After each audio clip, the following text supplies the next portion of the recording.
Listen, our third speaker in this plenary session this afternoon, I have the absolute privilege to introduce to you the very wonderful Miss Naya Arbiter. Naya is going to talk to you about the post-patriarchal therapeutic community, women as culture carriers for teaching community past and present. Naya is internationally recognised for her work within the therapeutic community, and specifically within her work with women and their children in Amity Foundation and in America. So come join. Let's get you up here.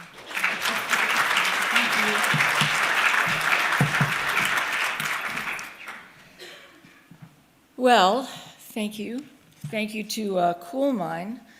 I was really refreshed and excited having the opportunity to visit Ashley House, to see that wonderful curriculum at work and see children and parents really attaching. And thank you for your presentation.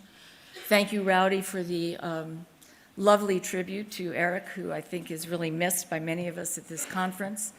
And how fortunate we all are to be sitting here in this dry, safe room with what's happening in the world between the genocide in Burma and the earthquake in Mexico City and the hurricanes in the Caribbean. How wonderful to have this parentheses where we can have some good conversation and share our perspectives. I'm always so grateful to EFTC for these conferences and so grateful to be able to come. So, post-patriarchal therapeutic community in America, women as culture carriers. In no way does this mean post-patriarchal no men. It means that, at least in America, we have to really move, if we're going to preserve the therapeutic community, into a situation where there's a great deal more equality. I like to look at the therapeutic community that started in the US as a spontaneous combustion, in a way, that it was a revolution of inclusion. Social context in 1958 in the United States. There was a lot going on. The Montgomery bus boycott had just ended. Interracial marriage was illegal. Homosexuality was illegal. Abortion was illegal. The House on Un-American Activities was really raging. There were a lot of people that were blacklisted and had nowhere to go, no place to talk. There was, many people who in the 50s had, helped form the Golden Guineas Gang, and of course, the Hells Angels and the Galloping Gooses. There were signs in the 50s, N-I-N-A in New York, where I grew up, which meant no Irish need apply. My Italian friends were referred to as WAPs, which was without papers. And there were quotas for Jews who were coming into the country. So it was, and we had, blonde movie actresses singing, Que sera, sera, while all of this, chaos is going on in the nation. So, interesting time. And there were groups of people during that time that were really invisible. There were a lot of women that had gone to work in the Second World War that were pushed back into the kitchen, if you will. There were many military personnel that had lied about their age and had gone to the Second World War when they were 15 and 16. AA was very new. Mentally ill people, there were a lot of anti-nuclear activists, and of course, one of the groups that was really invisible were women of color, and particularly black women. And if you cannot see a group, you really can't hear them.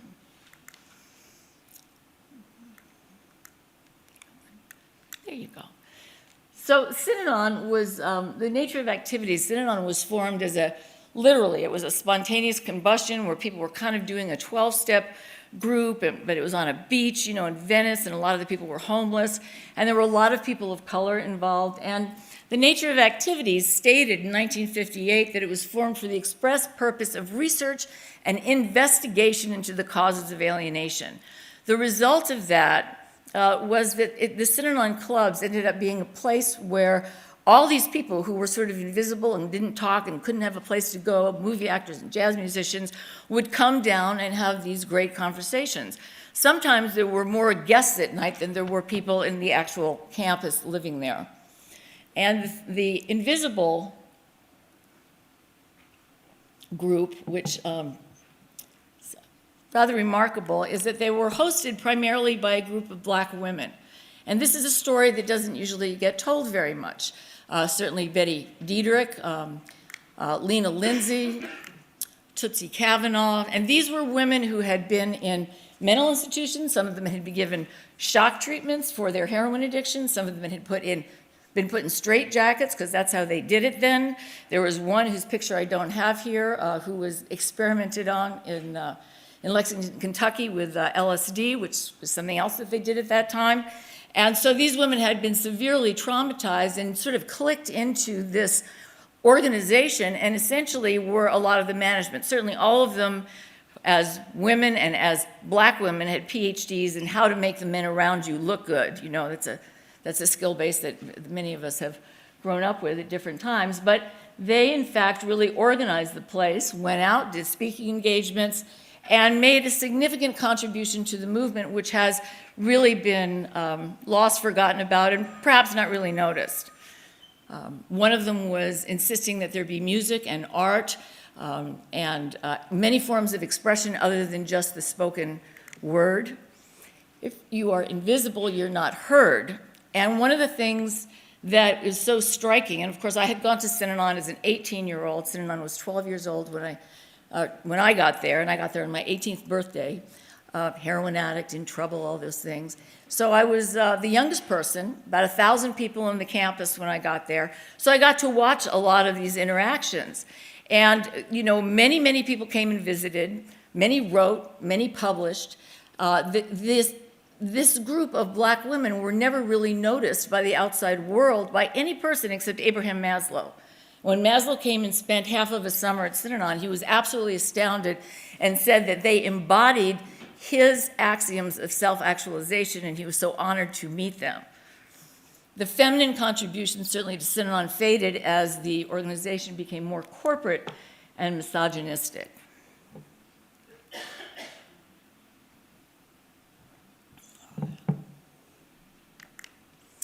So what was the contribution? One of the most interesting contributions was the idea that within the TC, it was very easy to develop a vocabulary of hostility in the encounter circle. So there were circles, which I was blessed to be a part of extended affirmations. So that would mean that, let's say if I was in a circle with George, I might say, oh my God, you know, I'm so excited and proud to hear your new CD, and you're such a good jazz saxophonist, and you always do such a good job playing and collaborating with other people. And then Doug might say, yeah, but wait a minute, you know, do you know that he's supporting his wife who goes and takes care of sick elephants? And then George might say, well, hold on, you guys, let me tell you what's really good about my relationship with my grandson.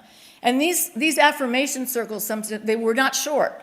They might go an hour, they might go 2 hours. The longest one I was in were the 24-hour marathons, just exercising the ability to affirm each other, to find things that we genuinely and truly respected about each other. And let me tell you, it's a very difficult discipline. And it was a very, very interesting experience. And it faded out of the field. The environment was a huge, huge piece. Use what you have, make it beautiful. And that was from public rooms literally into heater closets. And these were the women that taught everyone and set up the environments. Everything was multi-purpose. Probably the largest amount of money that we spent on was making sure everything could roll. So you could change the rooms. The community was supported by the structure, but it wasn't the structure. There was a whole concept about banking character. So if you had, you know, somebody who was a construction worker and somebody who was a Harvard attorney, and remember, there's this huge group of what you might consider, what George might call senior professors that were around the environment and lived in the environment. And there was a concept of, well, how do you bank character? What are the demonstrations that people make? Are they really, truly members of the community? And no matter what somebody's skill base were, no matter how many degrees they had, no matter if they didn't know how to read and write, the membership in the community was really considered prime. The bottoms-up perspective, we were all taught by these women to walk into a room and to look at the room from the perspective of the newest person in the door. You're brand new. What do you see? Who's sitting with each other? Is it integrated? Are people laughing? Did they stop talking when you come in? Is there stuff on the floor? And how did people feel when they got to their first bed? Was there a welcome note, et cetera, et cetera, et cetera? Going into a place like that, to the Synanon campuses, enrollment was a ceremony. My personal enrollment interview as an 18-year-old with 13 cents, not particularly important person, not connected to anybody important, lasted between 4 and 5 hours, where people who had been in the community, including, some of them were old-timers, some of them were people that were going to be my peers, really took the time to talk to me, to get to know me, to try and figure out what I needed. And that was a life-changing experience, just that first day of enrollment.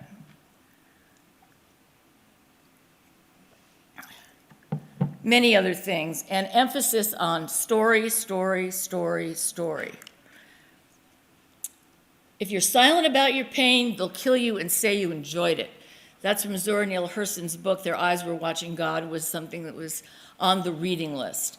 And we've gotten away from story to the degree that we need to be. And we oftentimes paper over the woman's voice and the woman's story, even though we're doing lots of great work with trauma and so forth and so on. That's why it was so important that you shared some of the details of women in prison, and I'm so relieved to come to these kinds of gatherings now, 45, 6, 7 years later, and hear people really talking about the plight of women in prison. It was unthinkable for these women to have a community without children. So by 1960, people were coming in with their children. And as with all the research and everything that's always been done about Synanon, it's always fascinating to me that the books about the school and the books about the children are not anything that ever comes up. And the one gentleman that wrote a book, This School is Made for You and Me, went on, and he's sort of become a national phenomenon with Head Start and everything, writing. It's a book, How to Raise Emotionally Healthy Kids. And that just sort of got forgotten about. There was a lot of play. The idea was liberation into competence, and I remember seeing one woman driving a piece of heavy equipment, sewing her clothes at night, hosting dinner, and there was a real push for all the women and all the men to be competent in so many different ways.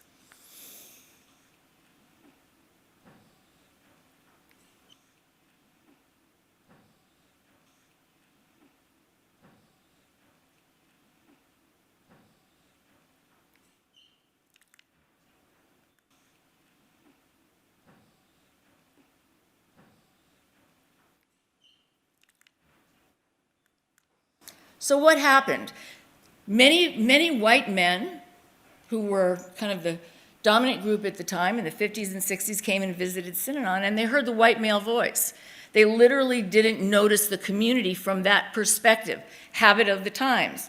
People replicate what they are the most comfortable with. So we got sanctions and structure and learning experiences, and those are really exalted. And as the years went by, the ceremony, the acknowledgement, the discernment, and the community's method became more and more demeaned.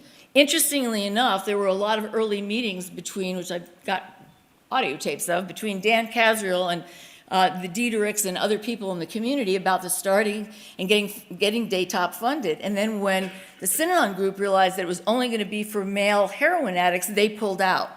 Because they said, that's not how can you have a community if it's just only men and only men that are heroin addicts and you're not mixing up different kinds of people? Jim Collins, one of my favorite management people out of Stanford, wrote a lot of different books, but he wrote something on the social sector, and he says, we must reject the idea, well-intentioned but dead wrong, that the primary path to greatness in the social sector is to become more like a business. Many widely practiced business norms correlate with mediocrity, not greatness. Why import mediocrity into the social sector? But nevertheless, the TC has worked. It has been fantastic. It's been a movement that I'm very proud to be a part of and grateful to be a consistently learning practitioner of. But what happened in the US is most of the TCs as they replicated primarily were run by men, primarily were run by white men, primarily had boards of directors, not like the original Synanon board of directors, which was black, brown, white, educated, not educated, women, a whole mix of people, but really boards of directors that started looking more and more like corporations. The TCs became increasingly known for addiction, not bad, saved thousands of people, but as that began to happen and people kept reinventing themselves for the funding, the social justice advocacy began to erode.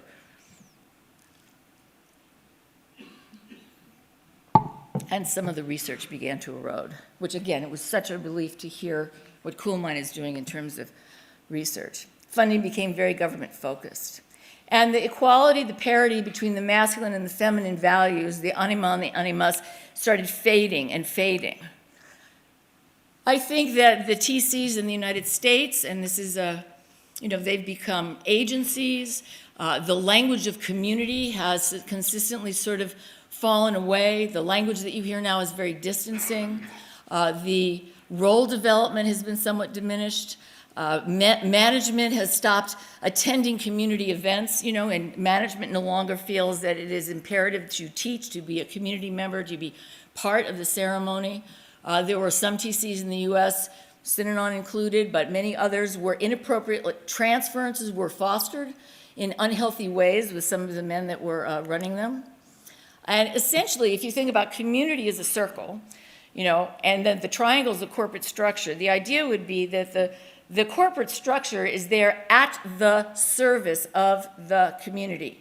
And when the community says, oh my God, we've got to figure out how to do something with homeless people because they're all over our community, we've got to, outside the doors, then the triangle has to grow to support that and find ways to do that. And that sort of got reversed in my nation in many places where the corporate structure took over and the community was existing really for a sort of self-feeding, if you will, corporate structure. And you could go to management meetings and people would be talking about funding, and the conversation about the quality of service started fading farther and farther away. And the conversation about community as method and how we improve that, certainly those of us that were at the presentation this morning from Australia, how fantastic it was to sit down and look at a forum that talked about, okay, how do you think about community as method in your place? And what are the fruits of that labor? And how do you implement it? And how do you improve it? And how do you add depth to it? So as the TCs became more corporate in the US, they became more shallow. So these are issues that we struggle with and we're thinking about a great deal. The bottoms-up view completely disappeared from many executive management teams, and language was changed to reflect more medical model language rather than community language. So, my premise is that some of the early culture carriers in the TC were really the women, and that we need to move the field forward, at least in my country, by embracing and encouraging and exalting and teaching many, many more women to be culture carriers once again, having responsibility in advocacy, in management services, responsibility to ensure community membership. The pull-up, in those days with all these black women was responsive. It was right out of the black church. It was never written down. Somebody would come up to me and they'd say, Naya, you're going to hurt yourself. I'm going to pull you up the way you're operating that meat slicer. And I would say, thank you for saving my life. And they would say, it's a life worth saving. And just that responsive element kept it out of a power and control, punitive kind of situation because people kept reinforcing what we were there to do, which is to save each other's lives. If the women that are working in the TC movement in the world today can't be very brave about whatever it is, whether that be incest, whether that be abuse, whether that be, being in Bureau of Indian Affairs schools and all of the stuff that happens in the U.S. in that regard. If we can't be brave and we can't push ourselves to be really brave, what happens to the women in Rohingya? What happens to the women immigrants? What happens to the women that are so marginalized that nobody's trying to figure out a real revolution of inclusion for them? And what happens to our field? In terms of other ways to apply community as method. Because I'm having the same experience that some people are having in Australia because we work with the 12, 15 Native American tribes. And they are so much closer to community. When they come into the CC, invariably they say, this is familiar to me. This is familiar to me. This is familiar to me to have the whole community helping me with my child. And the grandparents come. Oftentimes they don't even speak English. And they say, this is familiar to me. Because this is community, and this is what my ancestors taught me. We need community as method everywhere. We've lost it. One of the biggest problems that we're up against in many of our places is that people have experienced community as method sometimes in an inside-out way. I don't ask men that are coming out of prison, did you ever belong to a hate group? I say, what hate group did you belong to? Because that's how prevalent this is becoming. And I believe that it will be women that will know to ask these kinds of questions in enrollment interviews, because we're not necessarily we don't base our lives mostly on power and control as we're raising our families and as we're negotiating, in various meetings. So there's a lot of stuff in our assessment forms and so forth that we need to start changing in the different communities and cultures to which we belong. We know that it's much easier for men oftentimes to disclose to women. Men's disclosure regarding rape and violence and abuse and all of those other kinds of things helps increase public safety. We work in a lot of prisons with Amity. Our mandate is I want to increase public safety for my community, my state, my nation. We know from a lot of questionnaires that we administered that when we had prison projects that were half men and half women, the men in those prison projects all self-reported, that they felt that being at Amity made them a better parent. And in every single prison project that had 100% male staff, we saw absolutely no difference. They just said, no, I didn't think about my kids while I was here. We know that women report empowerment as connection. We know that women develop morally by being connected to others. We know that women grow up in multiple roles. We know that a lot of people don't have positive community experiences, particularly in the men's community. And we know that we need that in our TCs. You can go almost anywhere in the world, and there's that tapestry from The Mask of Anarchy, Shelley, that then goes to Thoreau, and he writes Civil Disobedience, and then it goes, to Gandhi, and then it goes to Martin Luther King. And you can go almost anywhere in the world and say, ye are many, but they are few, and people in countries in different languages know what you're talking about. We don't have that tapestry yet on the planet in terms of women's language, weaving down from Makeda, the Queen of Sheba, through Zora Neale Hurston, through, some of the other great women in the Harlem Renaissance to, women of today. We need that. We need, as women that work in the TC, to empower our women students and our men as well with stories of women who have been able to overcome the odds, great difficulty, survive, grow larger than what wounded them. We need to honor our own ancestors, which are the women on the planet. So I'm going to leave you with this.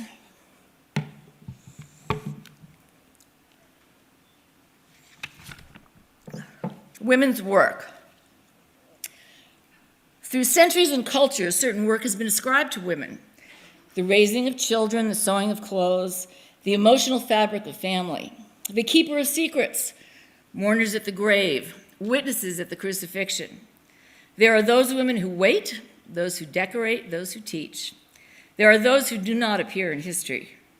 Women's work, those who are ever patient, those who are counted on to be there, those who prostitute, those who serve as domestics, those who serve as ornaments, those who bear the chain of childbirth, and those who bear the pain of isolation.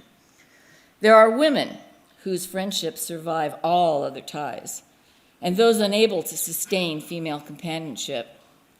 There are women who have raised their voices in sisterhood for themselves and each other. There are those whose silence is louder than any spoken word.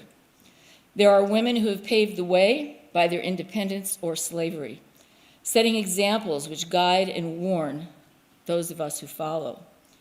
Some women, liberated into competence, have opened career paths and possibilities for thousands behind. Women who've been the first in their century, their culture, their profession. Women's work, an expression that lives on through centuries and cultures. Women, living longer lives each decade, often surviving all those whom we have loved. Have we as women improved our ability to live with ourselves? The woman's voice, the woman's song. What verses do you add as each year passes? Through centuries and cultures, women have been raped, plundered, beaten, possessed, and discarded to be the objectified spoils of war, women's work. From the Inca priestess to the Bosnian mother to Boko Haram, beatings, battering, and abuse is an undeniable reality. Every conquering army, each raiding tribe took what they wanted and discarded the remains. And women have gathered their broken selves together and stood up when they could or left.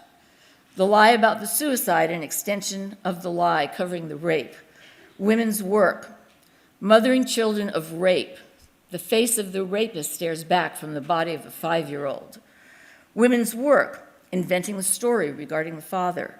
Women's work, to live with nameless experiences, shameful, illegitimate products of abuse not brought to light. Women's work, rationalizing pain or wrapping it, securing the secrets in neat, orderly parcels placed out of the reaches of consciousness. Parcels to be coughed up on deathbeds or found in the ribbon-bound letters in the small box after she's dead. Women's work, creativity. Women's work, the emergence of voice. Women's work, being good ancestors for all of the world's children. Women's work, building the bridges between morality and compassion. Women's work, preserving life, loving our planet. Women's work, to find the rainbow threads of authenticity and weave them together. An honest song with verses of pain and joy, naming and birthing, unwrapping and untangling, taking what is useful and discarding the remains in peace. So may we all open more doors for those coming behind us than were open for us. Thank you.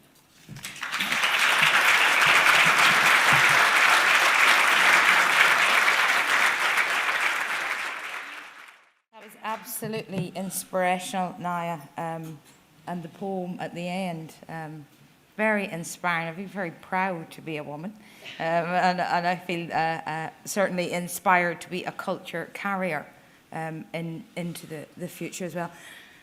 Folks, we are going to take 5 minutes because I would like to throw open to the floor just the opportunity for some comments or questions to any of our 3 fantastic speakers in the last plenary. It's just way too important, so we have to do it.